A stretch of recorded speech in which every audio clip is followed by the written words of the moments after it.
camera, and make sure you got the camera in the right place this time, man. Somewhere around there, won't be too far off, I guess. Hi. Right, okay. Going well off. Screaming out and no one's listening. That was a good song. I don't know why I didn't sing that one more often. Ever. Right, guitar might help, yeah. Okay. I realise the intros on these are a little bit but these days I'm making the videos for my children. In any case, hi Dylan, hi Emily, how you doing there? In case you're wondering when this is. Emily, you were 10 years old 9 days ago.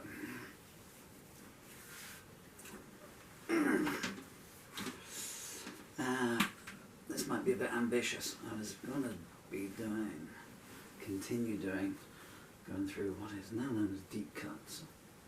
Looking for songs I've only ever sung once, an initial demo stage really, decades ago. It's been quite interesting in the last 2 days, singing songs from 1989 to what I've just done, Eye of the Needle, which was 86 of course, up to 93. I came across this one. This is going to be very ambitious. I'm trying to talk my voice into pitch, so just give me a few seconds. Get some glasses on. It's pitch black in here. I haven't done this one. I don't know how long. This is 1993. Well, of course you know you wrote it in 1993. You know when you wrote it. This is called Moon River and Me. This was the favourite song that I'd written of one of my wives. And I'd like to say to the other two, hello. My particular wife. Anyway, so I think these days I know what she liked. But anyway, so we're going to go back to 1993 here. It's called Moon River and Me. This was always live. This was just a performance piece. I'm going to wait for the lorries and the aircraft to go past. Not on the same level.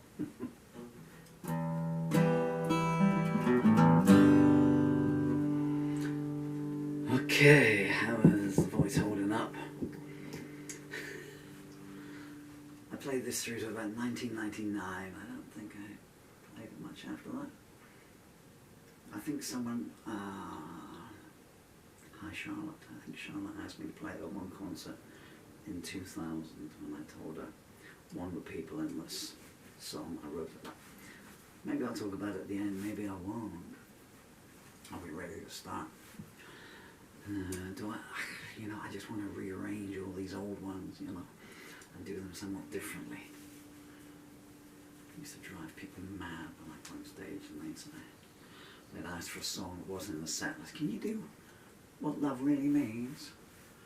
I don't want to play it on the show. Oh, please do it. So I go back to completely the polar opposite to how it used to be. Okay, Moon River and Me. I'm stuck behind the banjo. I'm stuck behind my favorite mask. Living's such a painful task, or so they say. I'm watching hitless sycophants running around like headless ants. See how they play. I've drowned 5 times upon dry land. I wonder if you understand. I think you don't. And dancing on the landing strip, I edge towards the final trip, but no, I won't. Naked to the baying wind, a stranger to the man within, I call the shots. And listening to the thriller's page, the daughters from a dying age untie the knot. The top hats and the painted dwarves barter with the turmoils, then break their bread. asked my mother once again if she ever knew me, then she shakes her head. Chanting mantras while they wait, their eyes start to hallucinate, but nothing's real.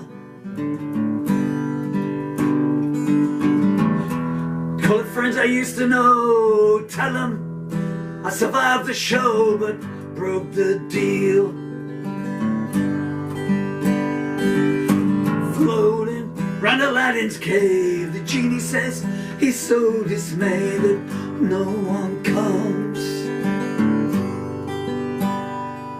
Then arms reach out from in the wall, and as the first start to fall, my mind is stunned. I've drowned upon the doubting stage, existed in another age, I don't belong. I've come where I used to be and say, is this mirror image me? Sing my song. Like roses on a coffin lid, my face disguises what is hid within the depths. Voices in the tombstone aisles, I bled for you and still you smiled, and so I wept. I don't know just who I'll be when the final hand comes down for me. Can I choose? One step forward, 15 back, I'm bleeding on an empty track. Come down for you.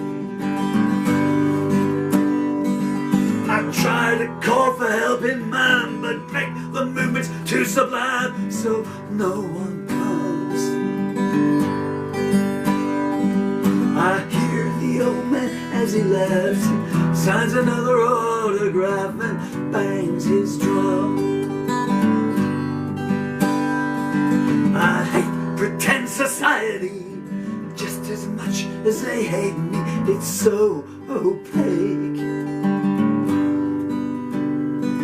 They lead you on till the end and say you never were our friend, all so fake. I've sighed and tried to make some sense of you down in the audience. Why do you come? You think I can retain your youth, that every word I sing is truth? Please point your gun. Your little box gives you a life, and if you play your moment right, you'll be a star. But fame is so intransigent, one day they'll wonder where you went and who you are. I'm staring at my favorite road, wondering just how much is owed, and when I'll pay. All the things that you elude are arrows in my solitude. Please go away. Underneath the crystal arch, the wasteland armies start to march. They don't know where. Their leaders need to feel secure, and so they lead them off to war. No one cares. I'll watch it from a mountaintop and wonder, will it ever stop? I know it won't. The only thing the victory brings are false parades, widows' rings, but then you know. Value has no worth at all, it's just a door, so greed can call. I'm not impressed. Pharaohs building monuments with whips and chains and inducements, they do their best.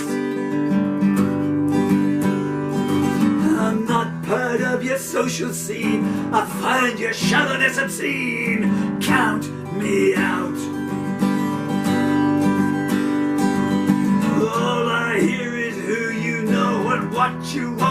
way you go to hell, no doubt.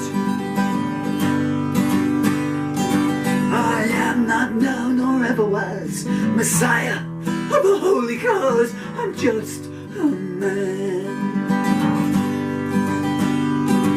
On Judgment Day I'll know my fate, and if my heart is free from hate, well, here I am.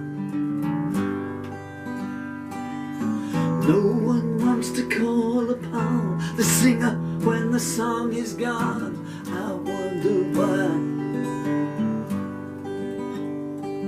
He's still the same man that he was before the worship turned to frost and friendship died. When you live upon the edge, you must remember how to beg for times like these. The public like their heroes poor to be, just like the boy next door, they're hard to breathe. Leaders only ever come the instant that the battle's won, and their hands are clean. And all the TV cameras hide the burning bodies at their side, the truth machine. No one ever seems to count those who return to who went out. Who wants to know? Tourniquets to stop the blood, the thickest lie for your own good. I think I'll go.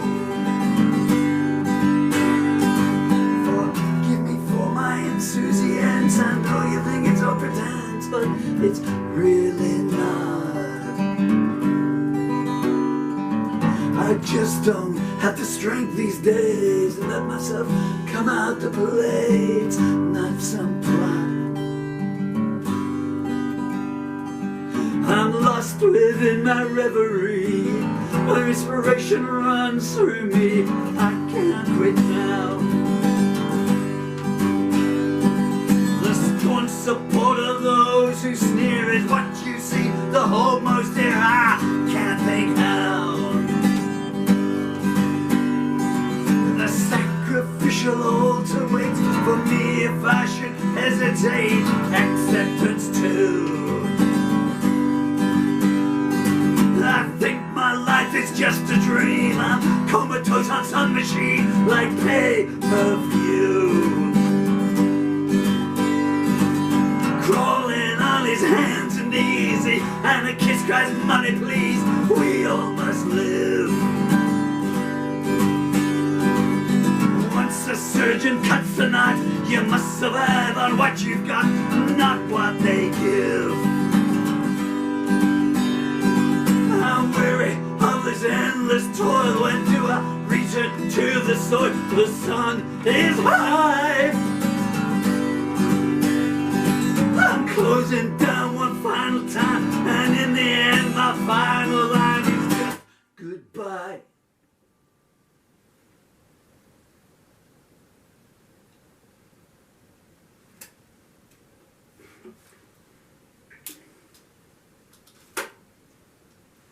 Now I need some oxygen.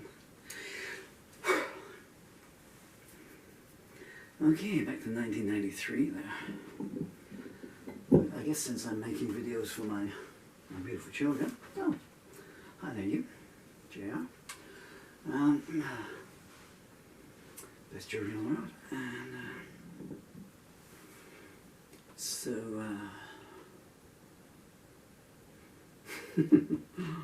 man, the number of times I've been asked about this song, I don't know what to talk about it. Anyone know the American singer-songwriter Amy Mann? I was talking to her one day. When did the Whatever album come out? 93? So I guess it was 1993. Bristol Beer Cellar in Bristol, Somerset in England. She was playing a gig there. I met her at the... I used to hang around Bristol a lot, and the owners used to say to a lot of the acts, you know, we've got this guy, he's pretty good, if you want him as an opening act, we'll go on acoustic, do the slam balance, you know, and stuff. it was a good way to get out to a crowd, get your name around and everything. Find a bed for the night as well, really. Anyway, we were, so they did the sound check, and we were talking just before we showed up.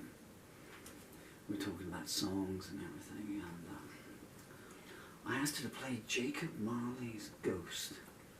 Is Jacob Marley's Ghost? Or was it Jimmy Hoffa? I can't remember. It was Jacob. I said, could you play Jacob Marley's Ghost? Or she wrote a song about Jimmy Hoffa. It's one of her obscure numbers, and I remember looking at me and, you know that song? And I was like, yeah, I know all your stuff, you know. Well, most of her stuff. I didn't really care for the Till Tuesday stuff. The Whatever album came out on Imago record label. See if you can find it somewhere. The mix on that first version is superb. I should have known, Stupid Thing. Well, anyway, we were talking about songs. And she said, I remember her saying, she got quite irate. She was talking with an acid voice. The other thing I remember about that, when they turned up, I'll tell you, you know how there's clown cars, you know? Dylan and Emily, so you know that Scooby episode, yeah? With the whoopsie.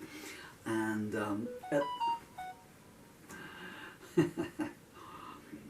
if that's Simon Cowell, tell him to go away. Tired of the harassment. If that's Taylor Swift, no Taylor, no. Goodness me, she's insatiable. And so my daughter will know what I'm talking about here. So there's a Scooby-Doo, Be Cool Scooby-Doo episode. Anyway, at the end, and that's with the clown episode, and Wicked Clown episode.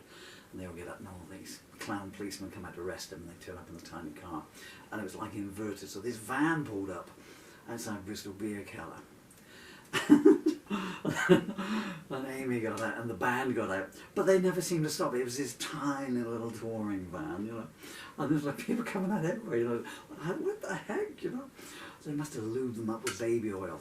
Hi, Jenny Wiggly. To, you know, squeeze them all in there, like, you know. Anyway, she got quite, the point of this anecdote is she got quite talking away, and she's like, I hate it when people talk about their songs. Vehement. So Amy, I'm talking about this song just for you to wind you up. And so I think I've spoken about it in one of my books, which are no longer available on Amazon. Well, the reason it's called Moon River and Me is because I wrote it. I was writing it in those days with only 3 or 4 channels, and in those days when someone died, you know, if it was someone very big, mega famous, they would interrupt between the programs. They'd interrupt, you know, the adverts for the next program, or what was on the next the Saturday night movie or whatever, you know, the Lenny and Jerry show, whatever it might have been. And there's that guy burning, the guy with the ostrich or whatever. Oh, what classed as entertainment, man. And they wonder why punk rock came along, you know.